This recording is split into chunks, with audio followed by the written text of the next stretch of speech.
السلام علیکم ورحمۃ اللہ وبرکاتہ۔ بسم اللہ الرحمن الرحیم، الصلاۃ والسلام علی رسول الکریم۔ جی الحمدللہ، سورۃ النساء کی آج میں آپ کے ساتھ 3 آیات شیئر کروں گا انشاءاللہ، اور تینوں آیات کا جو موضوع ہے وہ یہود کے بارے میں ہی ہے، اور اس میں سے ہمارے لیے سیکھنے کی صاحب ہے کہ اس کے اندر باتیں موجود ہیں، تو انشاءاللہ ہم اپنے لیے بھی اس میں سیکھیں گے۔ خاص طور پہ اس میں ایک اللہ سبحانہ و تعالیٰ نے لعنت کے بارے میں ایک اپنا حکم صادر فرمایا ہے، ہم دیکھیں گے کہ اس کا مطلب کیا ہے اور پھر اس کا مفہوم کیا ہے انشاءاللہ۔ تفسیر میں میری آپ سے ریکویسٹ ہے کہ جن کو تفسیر سے دلچسپی نہیں ہے، ویسے تو ہونی چاہیے، لیکن وہ لعنت والا پورشن ضرور سنیے گا۔ اس میں انشاءاللہ میں آپ کو آج تفسیر ابن کثیر کے علاوہ معارف القرآن میں سے معارف القرآن میں شفیع رحمۃ اللہ علیہ نے پوری ایک لسٹ کی ہے کہ کون سے وہ لوگ ہیں جن پر اللہ سبحانہ و تعالیٰ کی طرف سے لعنت ہے، اور لعنت کا مطلب کیا ہے۔ میں پہلے قرات کر دوں۔ اعوذ باللہ من الشیطان الرجیم، بسم اللہ الرحمن الرحیم۔ أَلَمْ تَرَ إِلَى الَّذِينَ يُزَكُّونَ أَنفُسَهُمْ بَلِ اللَّهُ يُزَكِّي مَن يَشَاءُ وَلَا يُظْلَمُونَ فَتِيلًا انظُرْ كَيْفَ يَفْتَرُونَ عَلَى اللَّهِ الْكَذِبَ وَكَفَى بِهِ إِثْمًا مُبِينًا أَلَمْ تَرَ إِلَى الَّذِينَ أُوتُوا نَصِيبًا مِنَ الْكِتَابِ يُؤْمِنُونَ بِالجِّبْتِ وَالطَّاغُوتِ وَيَقُولُونَ لِلَّذِينَ كَفَرُوا هؤلاء أهدى من الذين آمنوا سبيلا أولئك الذين لعنهم الله ومن يلعن الله فلن تجد له نصيرا۔ حمزہ استفہام لم فعل مضارع کے ساتھ اور معنی کو ماضی میں نفی میں لے کر چلا جاتا ہے۔ ترا، رآ یا را کا یہاں پہ یا ڈراپ ہو گیا لم کی وجہ سے، فعل مضارع جمع واحد مذکر حاضر کا صیغہ۔ ترا انت فاعل۔ الم ترا، کیا آپ نے نہیں دیکھا؟ اب یہاں پہ دیکھنے سے مراد غور کروانا بھی ہے، دیکھنا بھی ہو سکتا ہے۔ الم ترا، کیا آپ نے نہیں دیکھا؟ کیا نہیں دیکھا؟ الی الذین، یہ متعلق فعل ہو گیا، الی حرف جر، الذین مجرور، الی الذین، ان لوگوں کی طرف جو زکا یزکی تزکیتاً باب تفعیل میں سے، یزکون فعل مضارع جمع مذکر حاضر کا جمع مذکر غائب کا صیغہ، ہم فاعل۔ الم تر الی الذین یزکون، کیا آپ نے نہیں دیکھا ان لوگوں کی طرف جو پاک کرتے ہیں۔ اچھا، یہ پاک کیسے کرتے ہیں؟ انفسہم، نفس کی جمع انفس، یہ حالت نصب میں یہ اس کا مفعول ہو گیا۔ تو مطلب یہاں پہ یہ ہے کہ اپنی جانوں کو پاک کرتے سے مراد ہے کہ اپنی پاکی بیان کرتے ہیں، اپنے آپ کو پاک سمجھتے ہیں، اپنے آپ کو گناہوں سے پاک سمجھتے ہیں، اپنے آپ کو جنتی سمجھتے ہیں، اپنے آپ کو سمجھتے ہیں کہ جنت تو ہمارے لیے ہی بنی ہے۔ الم تر الی الذین یزکون انفسہم، یا کچھ لوگ ایسے ہوتے ہیں، یا اللہ ہمیں بچانا ہے ایسے لوگوں سے کہ ہم اپنی پاکی بیان کرنے لگ جائیں۔ اللہ تعالیٰ سے دعا ہے کہ یا اللہ ہمیں ایسے لوگوں میں شامل نہ فرمانا۔ الم تر الی الذین یزکون انفسہم، کیا آپ نے غور کیا ان لوگوں کی طرف جو اپنی پاکی بیان کرتے ہیں؟ بل اللہ یزکی من یشاء، بلکہ بات کیسے ہے؟ بلکہ اللہ مبتدا، یزکی خبر، بلکہ بات یہ ہے کہ اللہ یزکی، اللہ مبتدا یزکی خبر، فعل مضارع واحد مذکر غائب کا صیغہ اسم الجلالہ کی طرف۔ اللہ یزکی، اللہ پاک کرتا ہے، کیسے پاک کرتا ہے؟ بل اللہ یزکی من یشاء، یہ مفعول ہو گیا اس کا، شاء یشاء چاہنا، من موصولہ، من یشاء جسے چاہتا ہے۔ بل اللہ یزکی من یشاء، اللہ جسے چاہتا ہے اسے پاک کرتا ہے۔ ولا یظلمون فتیلا، ولا یظلمون فتیلا،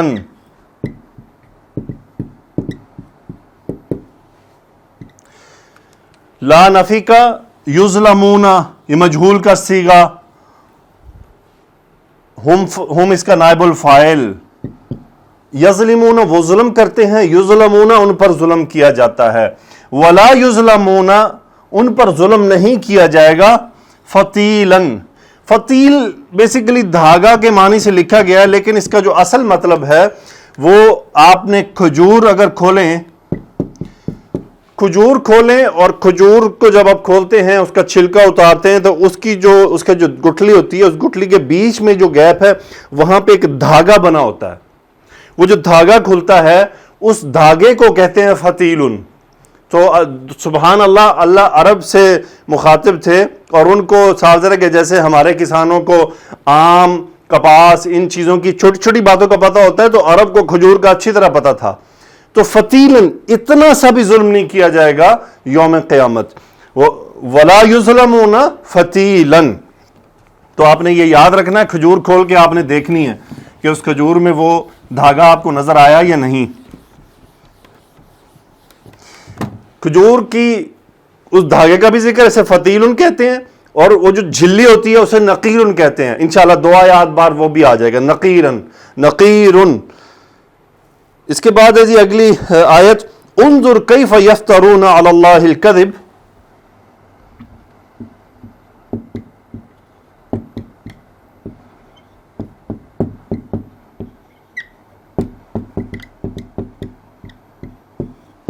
انظر کیف یفترون علی اللہ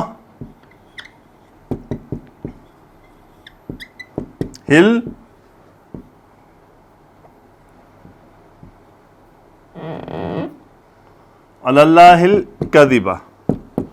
انظر، نظر ینظر، دیکھنا، انظر انت فاعل، آپ دیکھیے، کیفا کیسے، یفترون افطرا یعنی جھوٹ باندھنا. اس کا مطلب ہوتا ہے جھوٹ باندھنا، جھوٹی بات بنانا. یفترون فعل مضارع، ہم فاعل.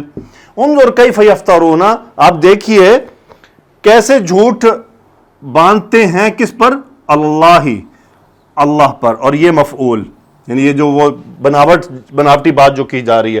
انظر کیف یفترون علی اللہ الکذب، دیکھیے کیسے یہ اللہ کے بارے میں جھوٹی بات کرتے ہیں، اللہ کی طرف جھوٹ منسوب کرتے ہیں. وکفی بہ اسما مبینا،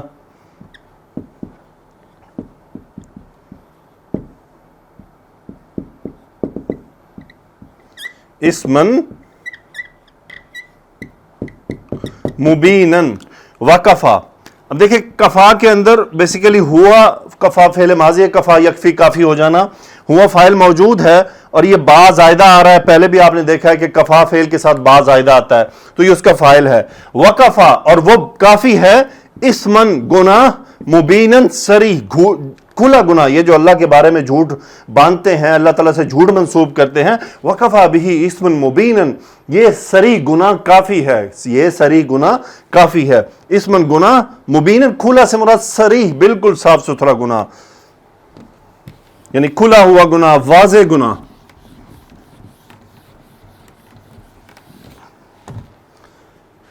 اس کے بعد آیت نمبر 51 ہے. انشاءاللہ آج میرے خیال 4 آیات ہو جائیں گی، 1 2 3 اور 4. جی، الم تر الی الذین اوتوا، پھر وہ حمزہ استفہام، علم نفی کا، علم ترا سیم، علم تر الی الذین سیم، یہ ہم کر چکے ہیں پہلے. کیا آپ نے ان لوگوں کی طرف نہیں دیکھا؟ وہ کون سے لوگ ہیں؟ اوتو، یہ دوبارہ آ گیا، پہلے بھی آیا تھا. اوتو فعل ماضی کا جمع مذکر غائب کا مجہول کا صیغہ، ہم اس کا فاعل. اوتو نصیباً، سیم اسی طرح ہے، نصیباً حصہ دیا گیا، نصیباً یہ اس کا مفعول ہے. کہاں سے حصہ دیا گیا؟ من الکتابی، یعنی ان کو کتاب عطا کی گئی، من الکتابی. اب یہ ان الذین کا حال ہے، یؤمنون بالجبتی، جس پر ایمان لایا جاتا ہے وہ با سے آتا ہے، ہم فاعل، یؤمنون وہ ایمان لاتے ہیں، جبتن، جبتن کہتے ہیں بتوں کو، یؤمنون بالجبتی والطاغوتی، اور طاغوت پر، اور طاغوت کیا ہے؟ شیطان. والطاغوتی، اور شیطان پر ایمان لاتے ہیں. وَيَقُولُونَ، اور کہتے ہیں، قَالَ يَقُولُ، يَقُولُونَ جمع مذکر غائب کا صیغہ، ہم فاعل. وَيَقُولُونَ، اور کہتے ہیں، کیا کہتے ہیں؟ یقولون للذین، اب دیکھیں یہاں پہ بیسیکلی جب کسی سے بات کی جاتی ہے تو وہ بھی لام سے آتا ہے، اور جب کسی کے بارے میں بات کی جاتی ہے تو وہ بھی لام سے آتا ہے. وَيَقُولُونَ لِلَّذِينَ، یقولون لام حرف جر، الذین مجرور ہو گیا، ان لوگوں کے بارے میں کہتے ہیں. وہ کون لوگ ہیں؟ کفرو، جنہوں نے کفر کیا، جو کافر ہوئے. کفرو ہؤلائی، یہ لوگ، جمع کا اشارہ، ہاذا کا جمع، ہؤلائی یہ لوگ، یعنی ان کافروں کے بارے میں کہتے ہیں یہ لوگ، ہؤلائی اہدا، افعلوا کے وزن پہ، اہدا زیادہ ہدایت یافتہ ہیں. اب یہ کمپیریٹو میں آ رہا ہے نا، من الذین آمنوا، ان لوگوں سے، ان لوگوں کی نسبت جو ایمان لائے. سبیلاً،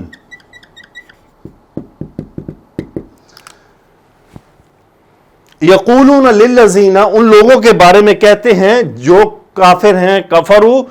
اب ان کے بارے میں کیا کہتے ہیں؟ یہ یقولون کا مقولہ ہے سارا، یعنی یہ یقولون کا مقولہ ہے پورا جملہ.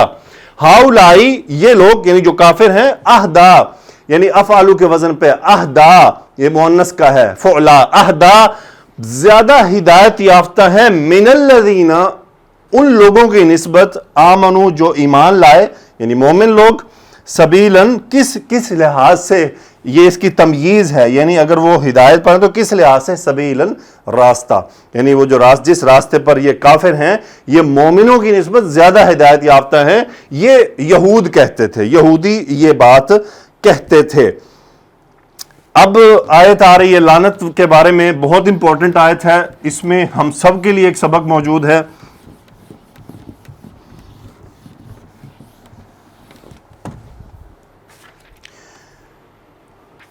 اولئک الذین لعنہم اللہ،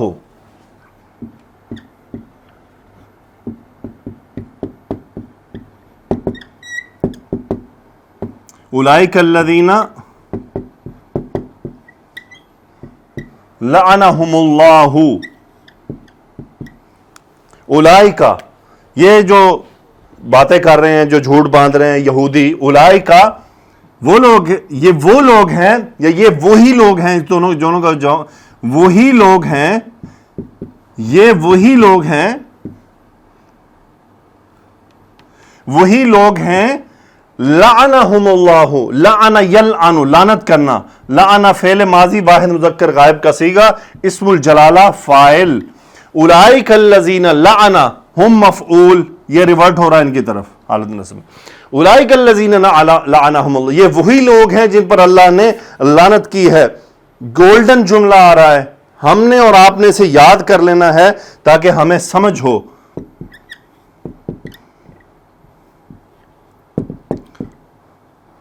وَمَن يَلْعَنْ،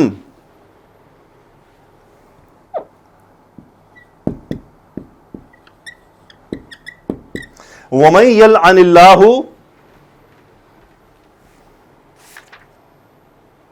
فَلَن تَجِدَ لَهُ نَصِيرًا.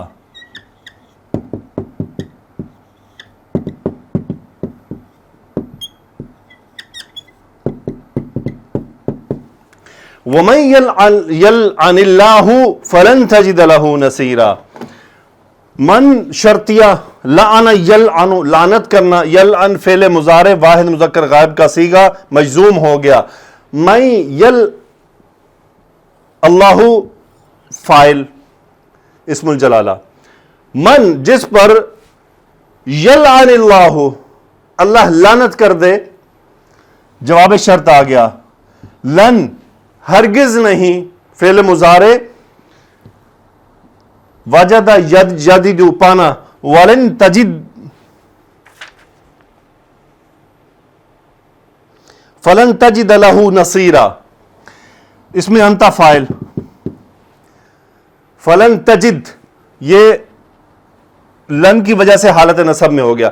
فلن تجدہ آپ ہرگز نہیں پائیں گے، لہو اس کے لیے، لام حرف جر، ہو ریورٹ ہو رہا من کی طرف، نصیرن مفعول تجدہ مددگار. وَمَن يَلْعَنِ اللَّهُ فَلَن تَجِدَ لَهُ نَصِيرًا. جس پر اللہ لعنت کر دے آپ اس کے لیے کسی قسم کا کوئی مددگار ہرگز نہیں پا سکتے۔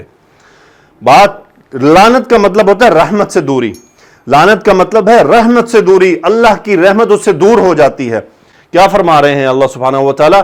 اولئک الذین لعنہم اللہ، یہ وہ لوگ ہیں، یہ وہی لوگ ہیں جن پر اللہ نے لعنت کی ہے۔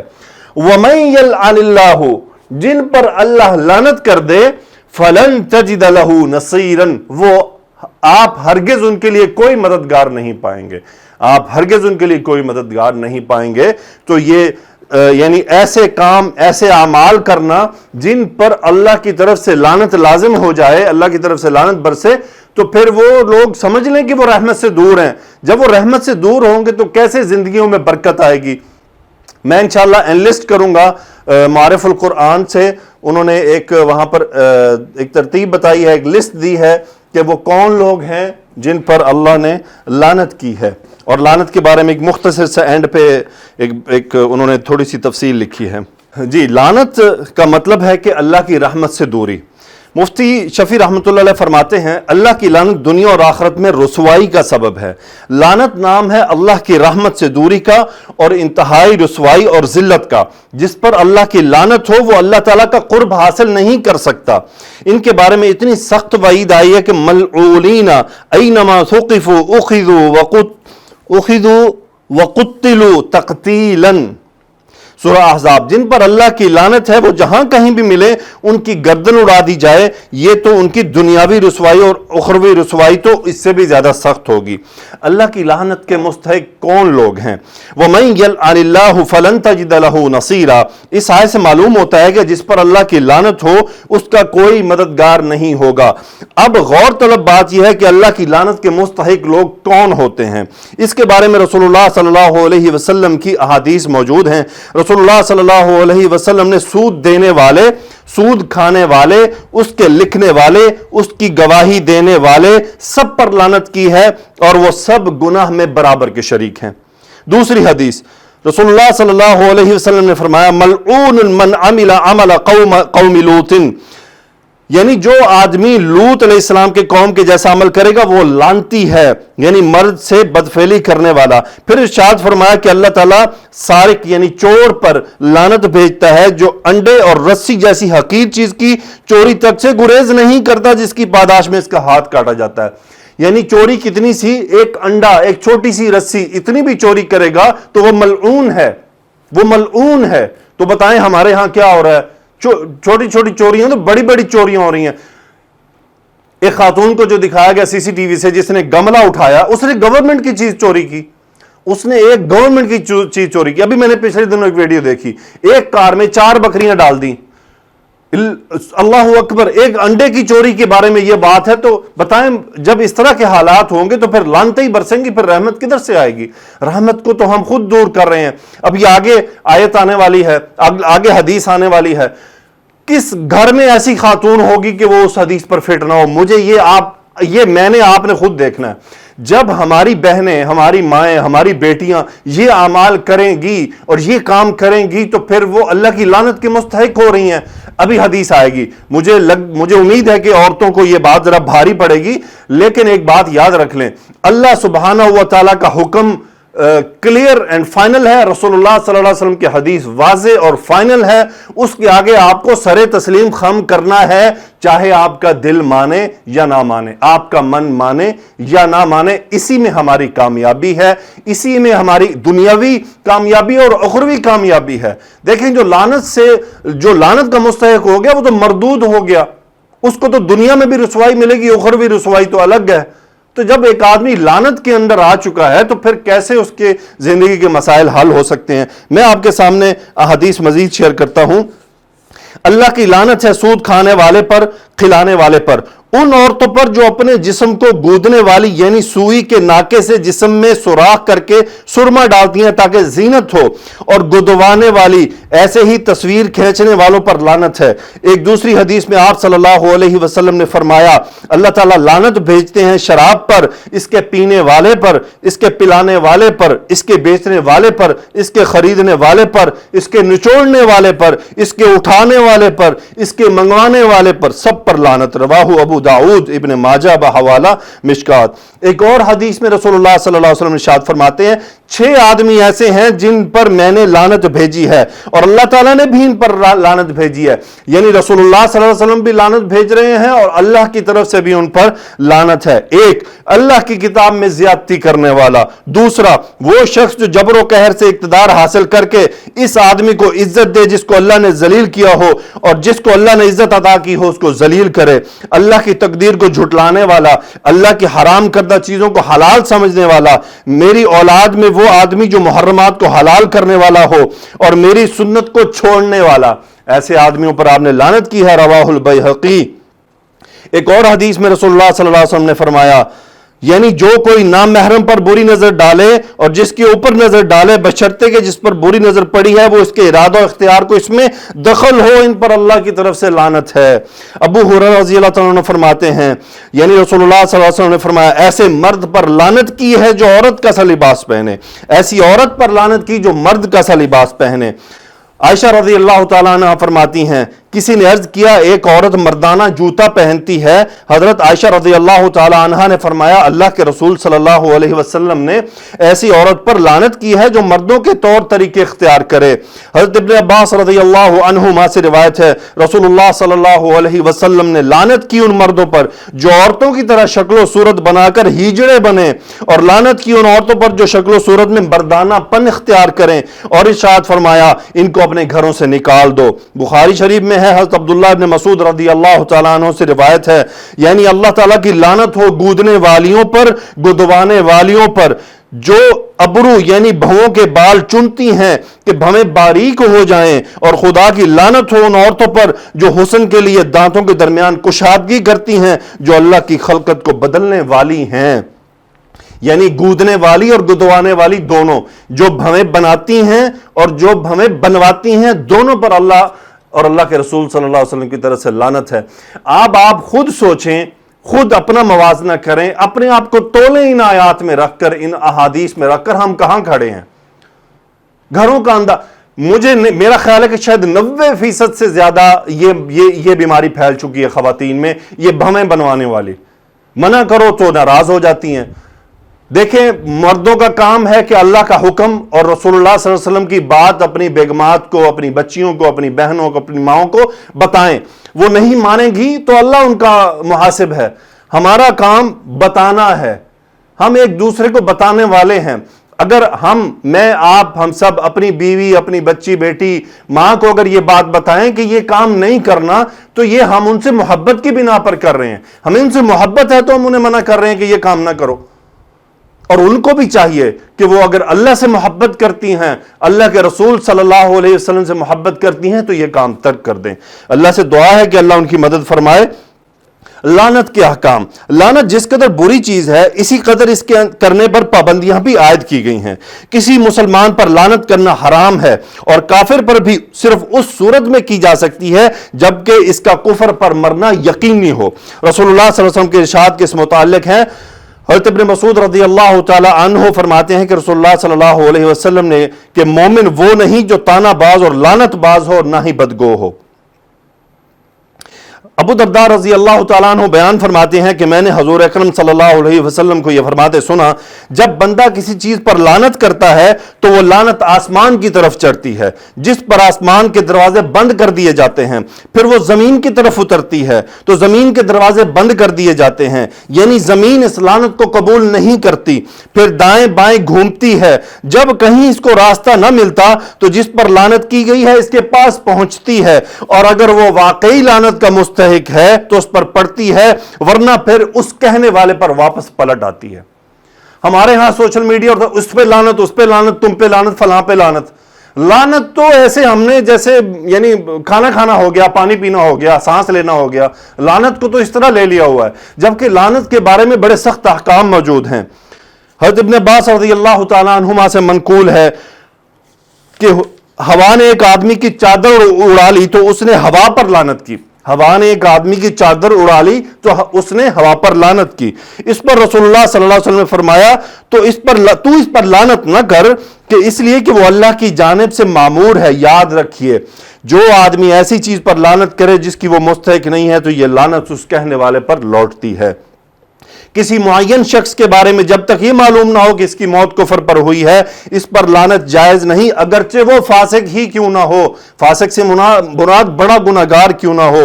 اسی اصول کی بنیاد پر یزید پر لعنت کرنے سے علامہ شامی رحمۃ اللہ علیہ نے منع فرمایا ہے، لیکن معین کافر پر جس کی موت کفر پر ہونے کا یقین ہو، مثلا ابو جہل و ابو لہب وغیرہ، ان پر لعنت کرنا جائز ہے۔ کسی کا نام لیے بغیر اس طرح لعنت کرنا کہ ظالموں پر لعنت، جھوٹوں پر لعنت، یہ جائز ہے۔ مسئلہ لغت اللعنت کے معنی اللہ کی رحمت سے دور ہونے کے ہوتے ہیں، شرعاً کفار کے حق میں اس کے معنی اللہ تعالیٰ کی رحمت سے بعید ہونے کے ہوتے ہیں، اور مومنین کے حق میں ابرار صلحاء کے درجے سے نیچے گرنے کے ہیں۔ اسی لیے کسی مسلمان کے لیے اس کے نیک عمل کم ہو جانے کی دعا بھی جائز نہیں ہے۔ یعنی ہم کسی مسلمان کے لیے یہ دعا کریں کہ اس کے نیک عمل کم ہو جائیں، یہ بالکل جائز نہیں ہے۔ میں نے اس موقع پر اس آیت کا فائدہ اٹھاتے ہوئے، اس وقت کا فائدہ اٹھاتے ہوئے لعنت کے بارے میں مکمل بات کی ہے۔